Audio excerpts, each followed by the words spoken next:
이때 취득세를 피해 나갈 수 있는 상품들 재개발에는 존재한다. 직방TV 시청자 여러분 반갑습니다. 재개발의 신 김재경 소장입니다. 재개발 왜 주목해야 되는지를 일전 영상에서 소개시켜 드렸었는데 이제 두 번째 영상 역시도 같이 주목해 보시면 좋을 것 같습니다. 우선은 제가 재개발, 재건축 좀 복습적인 부분들 계속적으로 나올 거예요. 여러분들 항상 들어도 지나가면 까먹잖아요. 다시 무한적인 반복 학습만이 살 길입니다. 노후 불량 건축물은 동일하지만 기반시설이 열악한 데가 재개발, 양호한 데는 재건축 이런 이야기 했었거든요. 그렇기 때문에 재개발과 재건축의 규제 온도차가 다르다. 어떤 식으로 다르냐라고 하면 일단 재건축은 대표적인 초과이익 환수제가 존재한다. 그리고 2년 거주 요건 2020년도 12월 달에 도정법 개정 예정인데 이 이후로는 2년 거주를 채워야지만 입주권을 받을 수 있다. 마지막으로 조합원 지위 양도 금지 규정이 있는데 재건축 같은 경우는 조합설립 인가로부터 소유권 이전 등기 시까지, 재개발 같은 경우는 관리처분 인가로부터 소유권 이전 등기 시까지. 단 재개발 같은 경우는 2018년도 1월 24일 이전에 사업시 인가를 신청한 조합 같은 경우는 관리처분 인가가 나도 조합원 지위 양도가 가능하다. 그리고 재개발 왜 좋냐라고 했었을 때 세금적인 부분들 정말 좋습니다 이야기를 했었는데요. 우리 독립세대주 기준하면 만 30세, 소득, 혼인 이렇게 셋 중 하나를 충족해야지 되는 것입니다. 그런데 내가 독립세대주다, 난 무주택자다 라고 하면 집을 편안하게 사도 되는데 그게 아니다라고 하면 성인이긴 하더라도 혹은 미성년자라인데 자녀가 내 세대원이다 라고 하면 이건 자녀한테서 집을 사주려 했을 때 어떻게 될까요? 그건 다주택자들 당장 집을 살려고 하면 취득세부터 박 터지게 됩니다. 우리가 1주택자라고 하면 취득세율이 1.1에서 3.3%, 근데 2주택자라고 하면 8.4%, 3주택자면 12.4%의 취득세율을 납부해야 되는데요. 이거를 감당할 수가 없잖아요. 그래서 이 부분을 피해 나갈 수 있는 방법으로 자녀한테 사주려고 하는데 자녀가 독립세대 주면 상관없겠지만 내 세대원이다 라고 하면 이게 안 통하는 것이죠. 그래서 이때 취득세를 피해 나갈 수 있는 상품들 재개발에는 존재한다 이야기를 썼는데요. 대표적으로 도로, 상가, 멸실된 입주권, 무허 건축물 이런 식으로 이야기를 했었습니다. 관리처분 인가 명확하게 된 다음에 건축물이 멸실됐다라고 하면 토지분 취득세 4.6%를 납부하게 되고요. 그리고 입주권 자체를 매도하게 되면 일반 세율이다. 마지막으로 무허 건축물 역시도 입주권 여부는 잘 따져보셔야 되는데 이 무허 건축물의 취득세는 4.4%다. 투자는 하고 싶은데 어떻게 투자를 해야 될까요? 비조정 대상 지역을 투자해가지고 일반 세율로 처분하려고 했었더니 비조정 대상 지역이 조정 대상 지역으로 바뀌면 내가 비조정 대상 지역일 때 샀다 하더라도 중과 세율을 두드려 맞게 되고 조정 대상 지역이 아닌 곳에 찾기도 쉽지 않고 그래서 재개발 지역에 입주권 투자를 많이들 주목하고 있습니다. 재개발 투자의 가장 근본적인 장점, 제가 이전 영상에서도 재개발은 시간에 투자하는 것입니다 이런 이야기 했었는데요. 지금 아파트 같은 경우는 내가 현재 가치에 사서 미래 가치를 보고 가는 거예요. 왜냐 내가 지금 현재 13억에 샀는데 얘가 15억이 될 걸 기대하고서 투자를 하는 거겠죠. 그런데 재개발 같은 경우는 그때도 뭐라고 했었었죠? 그냥 현재 가치에 사서 현재 가치만 보더라도 투자 수익률이 보인다. 총매가가 예를 들어 8억이라고 하는데 인근 신축 아파트 시세를 보니까 13억이에요. 완공되면 못해도 13억까지는 올라가겠구나가 보인다. 그렇기 때문에 이 부분을 안전마진이라는 표현을 썼었는데요. 이게 좀 더 디테일하게 들어가게 되면 정말 키포인트가 하나 숨겨져 있습니다.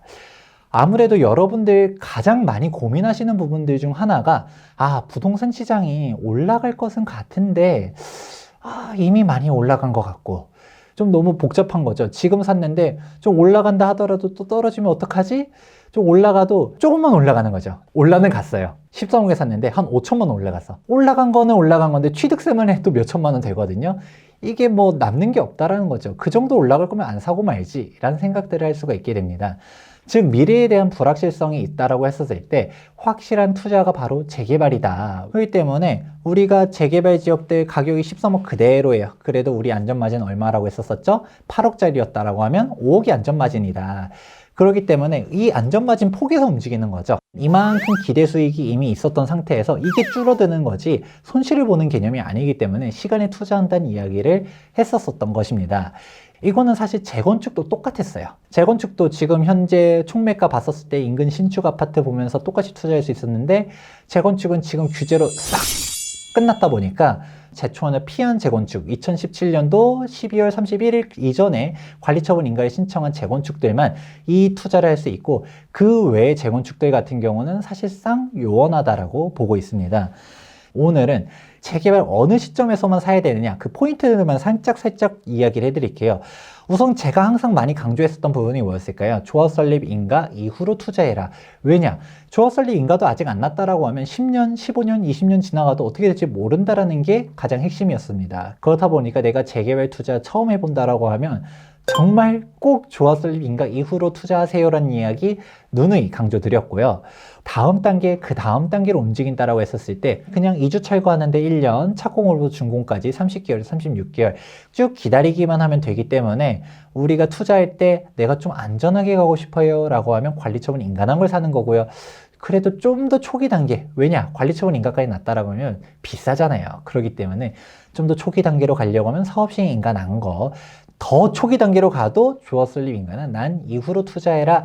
우리가 그 이전으로 가게 되면 너무 리스크가 커요. 이렇게 정리해 보도록 하겠습니다. 재개발 단계별 포인트들 짤막하게 이야기해 드렸는데요. 보다 상세한 내용은 다음 기회에 설명해 드리도록 하겠습니다. 이번에 이야기한 내용의 핵심이 무엇이냐? 일단 세금적인 부분들이 재개발에 워낙 강점이 많다라는 것이에요. 내가 다른 데 투자를 하려 해도 당장 취득세부터 시작해서 종부세, 양도세 막 별별 세금들이 다 우리를 괴롭히게 되는데 재개발은 싹 해결했다.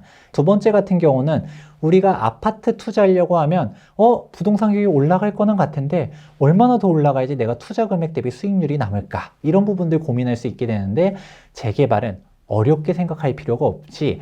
그냥 인근 신축 아파트 가격이 8년 동안, 10년 동안 가만히 있다 하더라도 재개발은 수익을 낼 수가 있다. 바로 안전마진 때문에.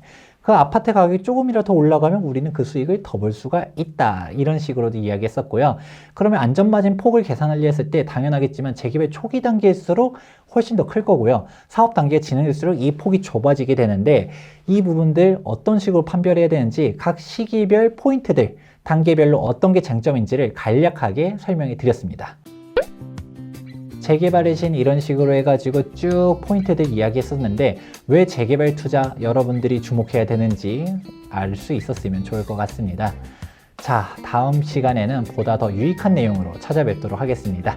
오늘 영상 도움이 되셨다라고 하면 좋아요와 구독하기 눌러주시기 바라면서 지금까지 직방TV 재개발의 신 김재경 소장이었습니다. 감사합니다.